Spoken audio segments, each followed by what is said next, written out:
Bolivian former de facto president Jeanine Añez's preventive detention was extended for another 6 months.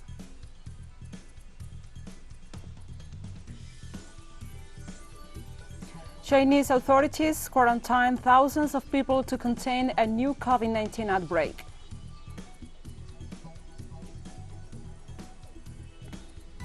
The humanitarian crisis continues in the Ethiopian region of Tigray, where aid supplies are running short, according to the United Nations.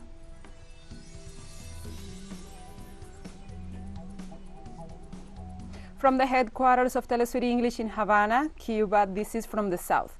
I'm your host, Gladys Quesada, and now we begin with the news. Bolivia's former de facto president, Jeanine Añez, will spend at least 6 more months in jail after a judge extended her pre-trial detention on Tuesday. Añez has been held in custody for over 5 months since her arrest for sedition and terrorism in March. An anti-corruption judge in La Paz, where she is being held, ordered the preventive detention measure for another 180 days as investigations continue into her role in the coup against President Evo Morales in November 2019, as well as the violent repression of protesters in the aftermath of the coup, resulting in the Sacaba and Sankara massacres.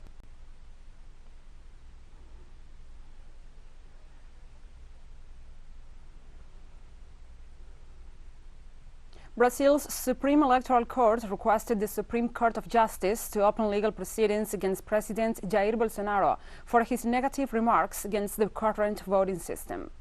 The Supreme Electoral Court unanimously approved to open an investigation against Bolsonaro for unfounded accusations, who has asserted that the electronic ballot boxes are not reliable just 14 months before the presidential elections.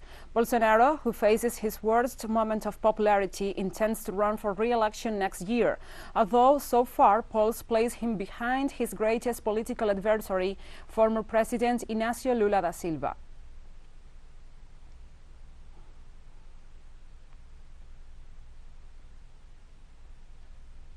The Brazilian Amazon rainforest recorded nearly 5,000 fire hotspots between June and July, the highest number of fires in 14 years. Recent images taken by a Greenpeace overflight show fires affecting one of the national parks near the Rondônia region. As a result of international pressure, the far-right administration of Jair Bolsonaro agreed to suspend burning operations in the rainforest for 120 days. However, with the arrival of the dry season and the government's policies legalizing the use of these lands, despite the environmental consequences, approximately 5,000 square kilometers of virgin forest could be lost.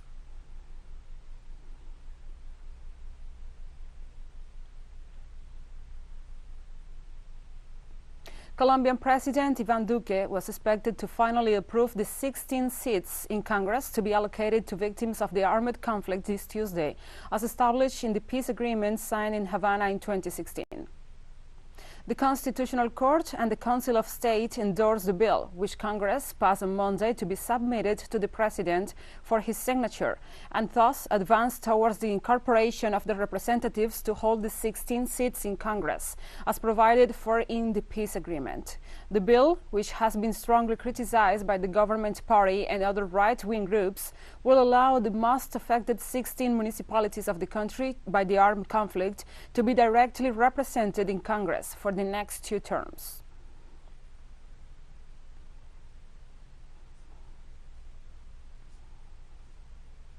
And Colombia called on Haiti to guarantee the legal and medical rights of the Colombians detained for alleged participation in the assassination of President Jovenel Moïse. Vice President and Foreign Minister Marta Lucía Ramírez asked for legal representation and also for medical care for the detained Colombians in a letter to Haiti's ambassador. The missive was sent after the visit carried out by the Colombian consular mission, which found irregularities in the detention and assistance to the citizens supposedly involved with the assassination. Haiti, which has already struggling with political paralysis and gun-fueled violence, was pushed deeper into turmoil by the killing of Moïse.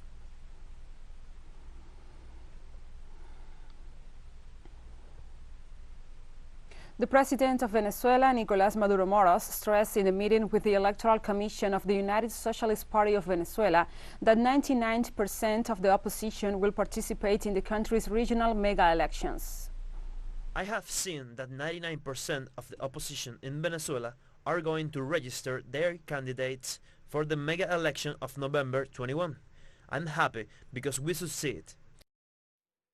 We took them out of the coup of interventionism. We defeated them and brought them magnanimously to the political stage, constitutional and electoral. And will remain in Venezuela because the Venezuelan National Electoral Council coordinated with international organizations the observation program for the upcoming regional and municipal elections to be held next November.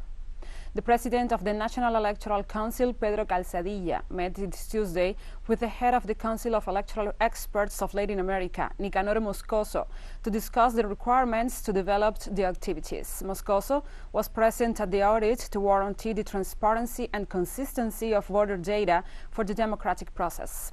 This and other activities will be part of his schedule during his visit to the country. In 2020, the Council of Electoral Experts was able to corroborate the legitimacy of the electoral process that took place for the renewal of the Venezuelan parliament.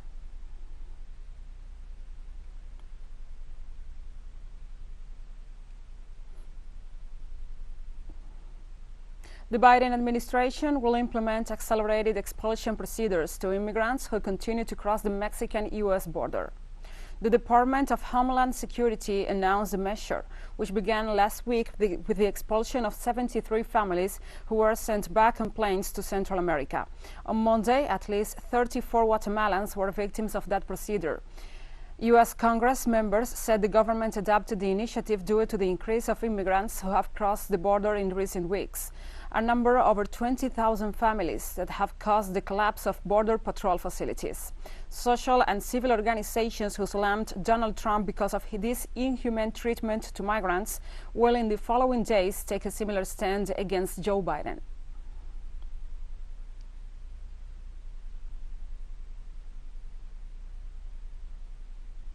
And President Biden has once again called for gun control measures in a meeting with Latino leaders at the White House this Tuesday to mark the second anniversary of the El Paso mass shooting. 2 years ago, a gunman targeting Latinos opened fire at a Walmart in El Paso, killing 23 people in an attack that stunned the United States and neighboring Mexico. Biden used the anniversary to renew his call for reforms to firearm laws. The U.S. president claimed his administration is the first to make a comprehensive effort to tackle the threat of domestic terrorism, from reducing online radicalization to disrupting networks that incite violence. Gun violence is on the rise in the U.S., accounting for more than 600 mass shootings in 2020, up from about 100 in 2019.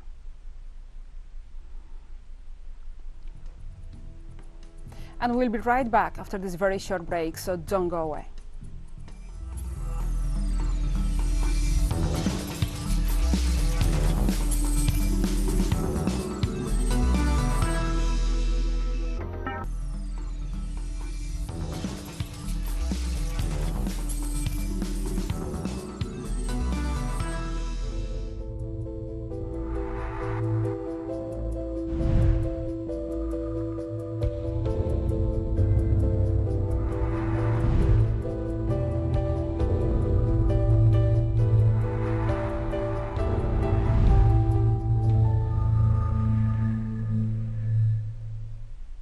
Welcome back to From the South.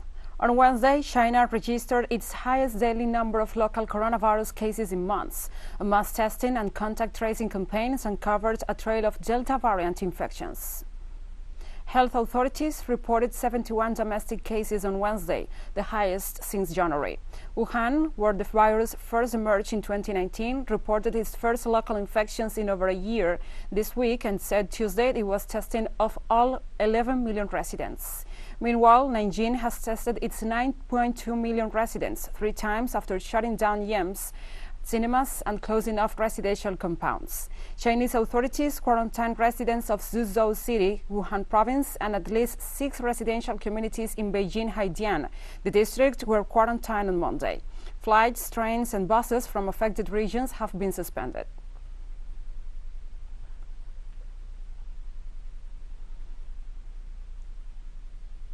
The Russian Direct Investment Fund and Argentina's Richemont pharmaceutical company announced that the Sputnik V vaccine doses produced in the country will be available starting this week, following successful quality control of test samples. In a statement, the company announced it will start supplying the government of Argentina with locally produced Sputnik V this week, including 150,000 doses of the second component to protect the population. Laboratorios Richemont is expected to produce over 3 million doses of the second component of Sputnik V in August. Argentina was the first country in Latin America to both authorize Sputnik V and begin its production. Russia facilitated the technology transfer to the Richemont lab for local production, with the first batch manufactured in April.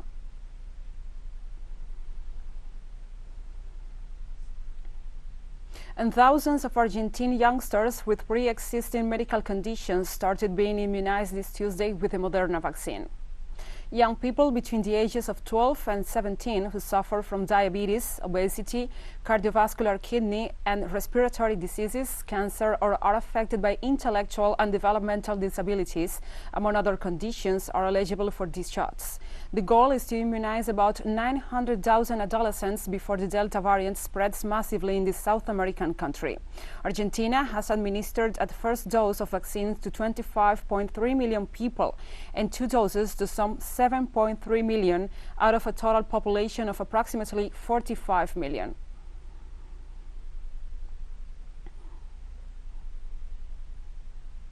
Researchers in Uruguay have detected a new variant of COVID-19 called P6, reported by the Pasteur Institute of Montevideo. According to a study carried out by the Interinstitutional Working Group of Genomic Surveillance of the virus, the strain will have emerged around November 2020 and contributed to the first wave of COVID-19 registered in the country. It represented 26% of cases in December, but this rose to 76% in February. It was displaced by another variant known as P1 and first detected in Brazil in March of this year, with no further records of it since the end of April.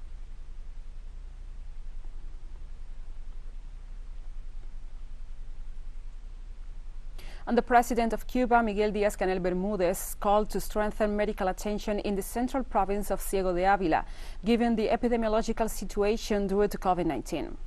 Díaz-Canel directed the Ministry of Health to design a plan to send reinforcements of doctors and nurses to the province to aid hospitals struggling with the surge of COVID-19 cases, while recognizing that there are difficult weeks ahead in the fight against COVID-19.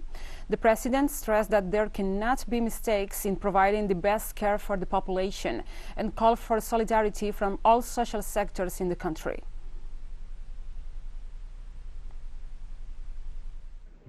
There is the knowledge of our doctors, we have the knowledge of our scientists, the readiness of our health system, the joint work that all institutions are doing. But we also need proper participation with responsibility from our population. A lot of solidarity from people is important, because we must face this together. We must know how to overcome this complicated situation. I believe that this is the call that we must make to our population. And now we continue. New York will become the first city in the United States to require proof of COVID-19 vaccination for indoor dining, entry in public facilities, and also other activities. The measure, to be implemented between August and September, was announced this Tuesday by New York Mayor Bill de Blasio.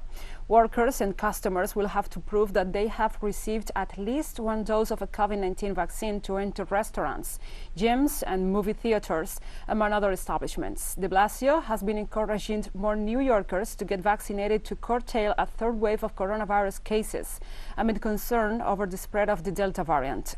City workers currently have to get vaccinated or face weekly testing, and the mayor has even offered $100 as an incentive for the public to get vaccinated.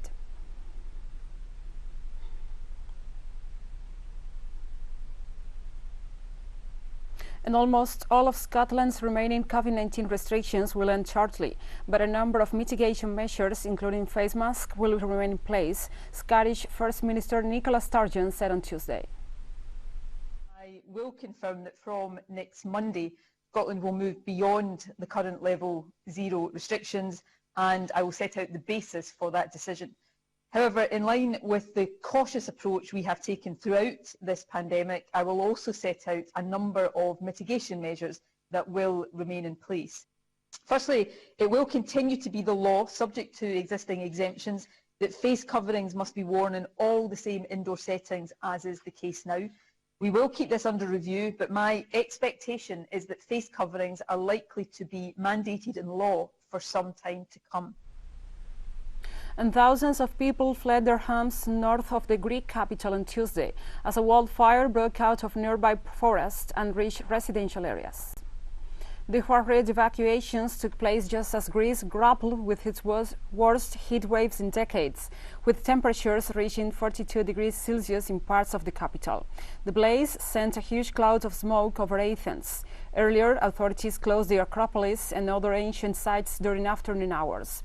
The extreme heat, described by authorities as the worst to hit the country since 1987, has strained the national power grid, leading to blackouts while fueling wildfires.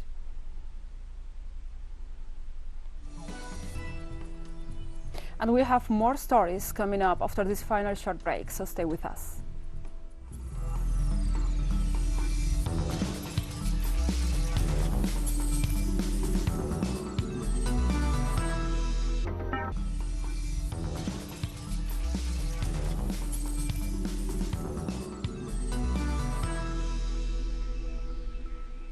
Welcome back.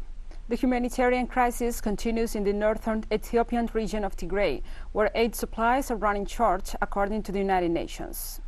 UN Under-Secretary General for Humanitarian Affairs and Emergency Relief, Martin Griffiths, stressed that the 100 trucks a day will be needed to meet the humanitarian needs of the people of Tigray, with actual supplies falling well short. His remarks came amid a new push to get more badly needed food and other supplies into the region, where hundreds of thousands of people face famine as the conflict continues and spreads into neighboring areas of Ethiopia. 8 convoys have been blocked and one was even attacked last month along the only operational land route into Tigray.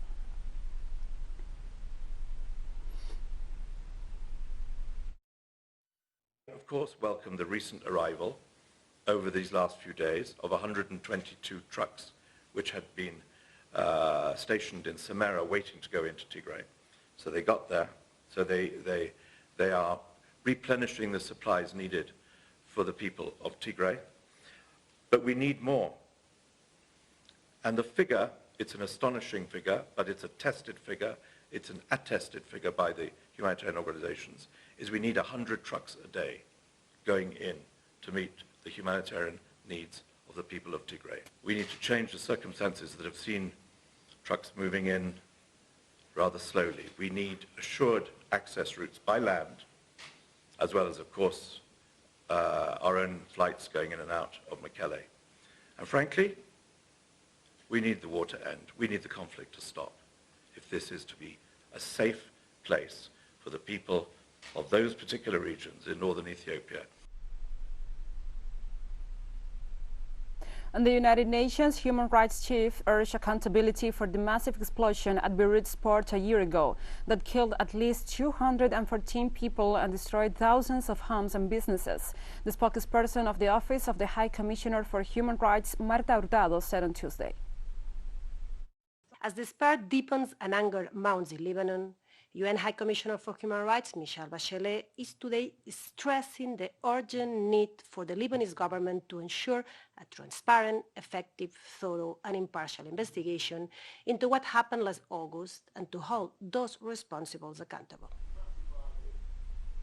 In Lebanon, people gathered to mark a year since a deadly explosion at the Beirut port killed more than 200 people, wounded thousands and destroyed large areas of the capital.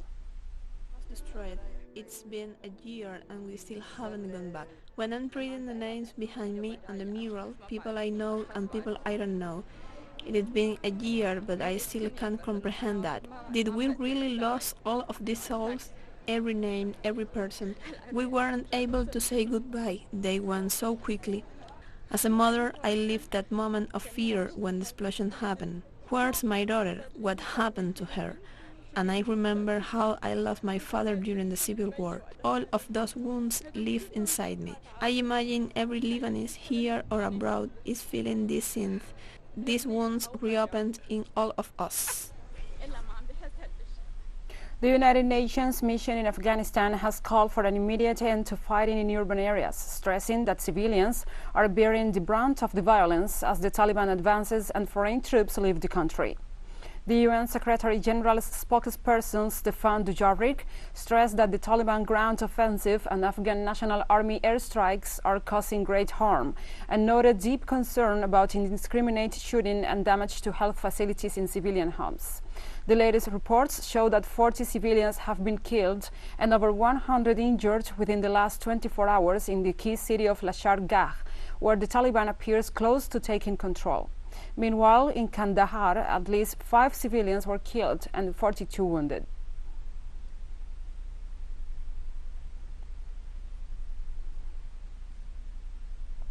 And on Tuesday, Iraq's Culture Ministry received over 17,000 looted ancient artifacts recovered from the United States and other countries, a restitution described by the government as the largest in the country's history. The majority of the artifacts date back 4,000 years to ancient Mesopotamia and were recovered from the U.S. in a recent trip by the Prime Minister Mustafa al-Kadhimi. Other pieces were also returned from Japan, Netherlands and Italy. Iraq's antiquities have been looted throughout decades of war and instability since the 2003 U.S.-led invasion. According to the Foreign Ministry, at least 5 shipments of antiquities and documents have been returned to Iraq's museums since 2016. There are still thousands of Iraqi artifacts smuggled out of Iraq. The laws support us in Iraq and the laws of the international community and the United Nations, as well as the laws of the countries to which the antiquities fled. And we have come to the end of this news brief. But remember, you can find this and many other stories on our website at telesurenglish.net. And also, if you feel so inclined, please join us on social media. We are on Facebook, Twitter, Instagram, and Telegram. For TeleSUR English, I'm your host, Gladys Quesada. Thank you for watching.